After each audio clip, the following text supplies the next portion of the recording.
ত্রিপুরা রাজ্য রাবার উৎপাদক সমিতি বিলুনিয়া বখাকস্তে বেড়ে মালাইমুং পান্ডা সংসজাখা সিপিআইএম বেদিকনি হাবানগ पान्डानोरगै बिलुनिया बेदिकनि जुदा जुदा आमचाइनि राबार कायमानि सामुंबाय गोरोंजाक गोबांमा अजामा तै आदंरक अ सालनि पान्डा मानजाखा पान्डाव मानजाकनाय हुकबार बेदिकनि अजामारक ताबुंनि केन्द्र तै हास्ते हाबांनि हुकबारकनो केबेंजाक रायदानो तुयि गोरा ककबाय खुखेंगा बिथि बोराय तै तैलायजाकनाय सुनाम जायगानि बाय हुकबार देराखा वाति मल्लाय ब उराम उराम वाति वामानि बाय वाति नबानि तंखरबाय गोदालै हापांनि मुंसा चुबाचु मानिया हिनै शिजालायखा अजामारक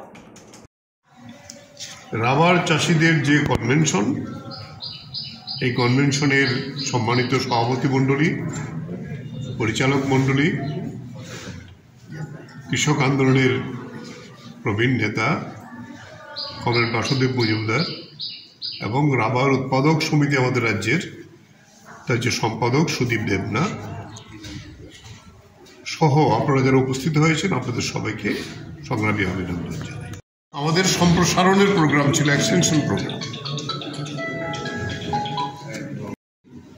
ব্যবহার করা যায় বুদ্ধজনগরে আলাদা করে রাবার পার্ক আমরা করেছিলাম ইন্ডাস্ট্রি ডিপার্টমেন্ট এবং ত্রিপুরায় ভারতবর্ষের সবচেয়ে বড় রাবারের ফ্যাক্টরি রাবারের যে সুতা তৈরি করা ইলাস্টিক এটা ত্রিপুরাতে কিন্তু আজকে শুধু রাবারের দুরবস্থা না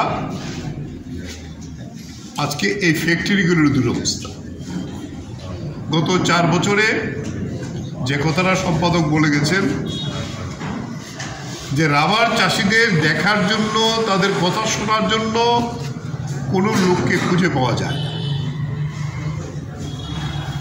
রাবার উৎপাদক সমিতি আমাদের কয়েকবার রাবার বোর্ডে গেছেন ডেপুটেশন দিতে আমাকেও তারা নিয়ে গেছেন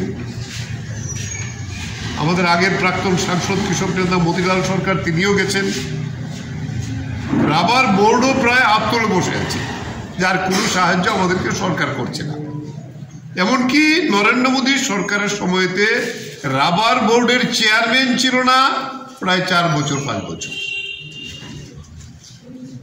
রাবার বোর্ড দরকার নেই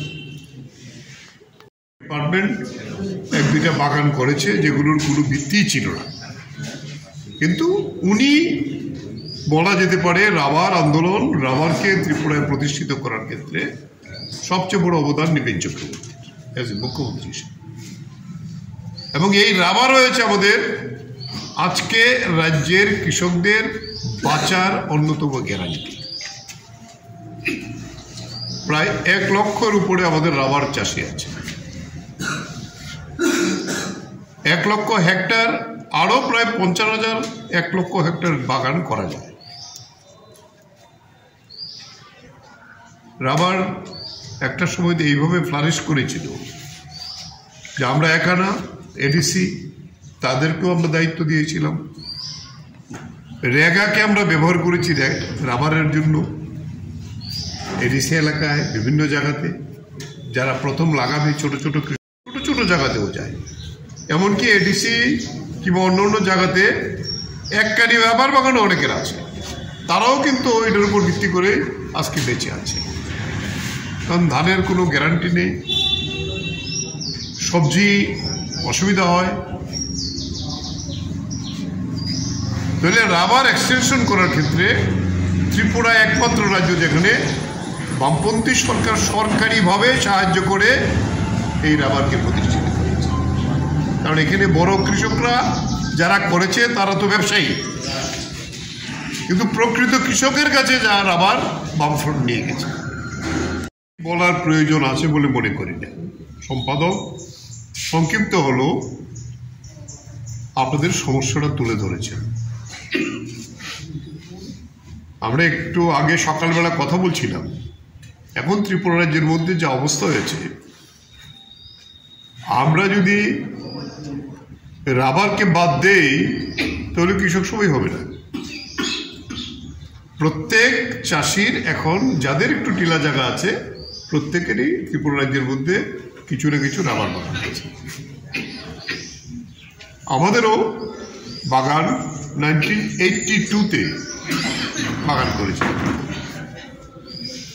এই বাগান এখন আমরা কাটি, জায়গা খুব ভালো, তার আছে, কিন্তু এখন তো অনেক গাছই নষ্ট হয়ে গেছে ঝড়ে, তারপরে রাজনৈতিক কারণেও নষ্ট হয়ে গেছে।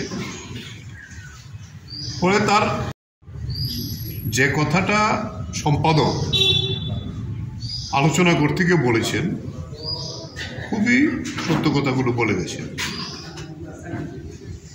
ত্রিপুরায় আমাদের প্রাক্তন মুখ্যমন্ত্রী নৃপেন চক্রবর্তী মূলত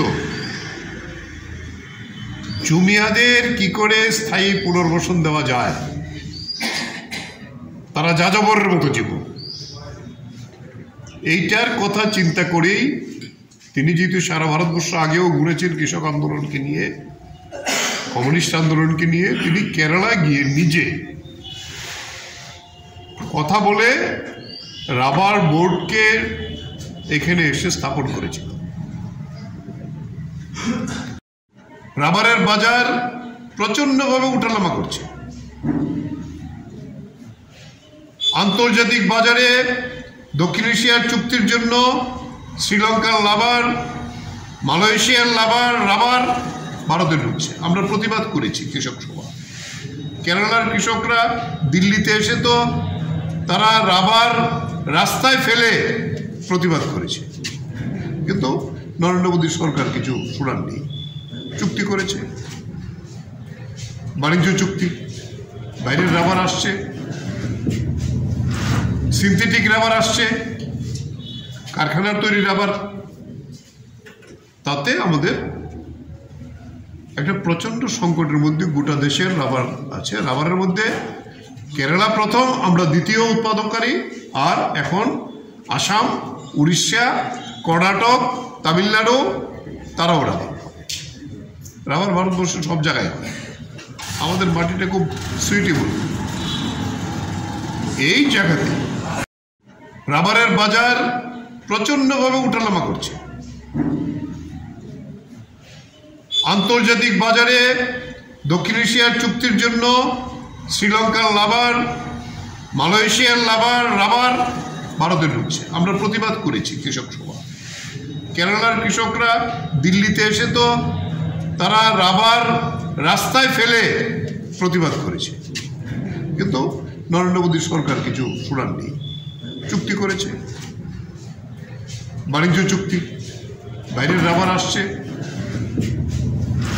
সিনথেটিক রাবার আসছে, কারখানার তৈরি রাবার, তাতে আমাদের একটা প্রচন্ড সংকটের মধ্যে গোটা দেশের রাবার আছে। রাবারের মধ্যে কেরালা প্রথম, আমরা দ্বিতীয় উৎপাদনকারী, আর এখন আসাম, উড়িষ্যা, কর্ণাটক, তামিলনাড়ু, তারাও রাবার ভারতবর্ষের সব জায়গায় হয়। আমাদের মাটিটা খুব সুইটেবল। এই জায়গাতে গঠিত করার জন্য সিদ্ধান্ত নিয়েছি। এর ভিত্তিতে আপনারা এই বিভাগীয় সম্মেলন ডেকেছেন। এত কিছুর পরেও আজকে এই সম্মেলনের উপস্থিতি বলায় যে আমরা এটাকে আরো ভালো করে নজর দেওয়া যায়। এখানে পর্যন্ত আমরা আবেদন করেছিলাম যে রাবার চাষিদের কিছুটা সাহায্য করা হোক, কিন্তু কোনো গাইডলাইন নাকি কভার করে না। সুতরাং রাবার চাষিরা প্রাকৃতিক দুর্যোগের কারণে অথবা নাশকতার কারণে তার রাবার ক্ষতিগ্রস্ত হলে পরে তারা কিন্তু কোনো সাহায্য পাচ্ছেন না। আরেকটা সমস্যা কি দেখবেন, আমাদের যারা রাবার চাষি আছে, আমাদের দেশের সরকার আমাদের দেশের যে সমস্ত সার উৎপাদন কোম্পানিগুলি ছিল সেগুলি বন্ধ করে দিয়েছে। ফলে এখন বাইরের থেকে আমাদের দেশে সার এনে এরপরে সার বিক্রি করতে হয়, খোলা বাজারে হোক আর সরকারি চ্যানেলে যতটাই আসে।